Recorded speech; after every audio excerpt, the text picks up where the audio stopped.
कह रही है कि जितना हो सकता है क्या कह रही है, नेक अमल कर लो, कयामत बहुत नजदीक आ गई है। দাব্বাতুল আরদ, জমিন থেকে একটা অদ্ভুত প্রাণী বের হবে যে মানুষের সাথে কথাবার্তা বলবে। এটা হাদিসে আছে, কিন্তু তা আমরা এখন নিঃসন্দেহে 90% মানুষ বিশ্বাস করবে না, এবং যারা একটু বেশি চেতনাধারী তারা বলবে যে মোল্লা মুন্সিদের কথা শোনো, প্রাণী বলে আবার কথা বলবে।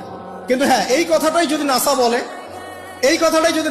যে হ্যাঁ একটা প্রাণী আছে পৃথিবীর গভীরে, সে অচিরেই বের হবে এবং কথা বলবে, দেখবেন সবাই বিশ্বাস করছে। দেখেন চিন্তাগত শিরকটা দেখেন, যখন আমরা ওইসব মিডিয়া থেকে কোনো কথা আসে আমরা নিশ্চিন্তে নির্দ্বিধায় বিশ্বাস করি। আল্লাহ পাক হাদিসে বলছেন, নবী হাদিসে বলছেন দাব্বাতুল আরদ বের হবে, মানুষের সাথে কথাবার্তা বলবে। মানুষ বিশ্বাস করতে চায় না। আর কি ধোঁয়া, এই ধোঁয়ায় আকাশ ছেয়ে যাবে, ধোঁয়া দিয়ে আকাশ ছেয়ে যাবে।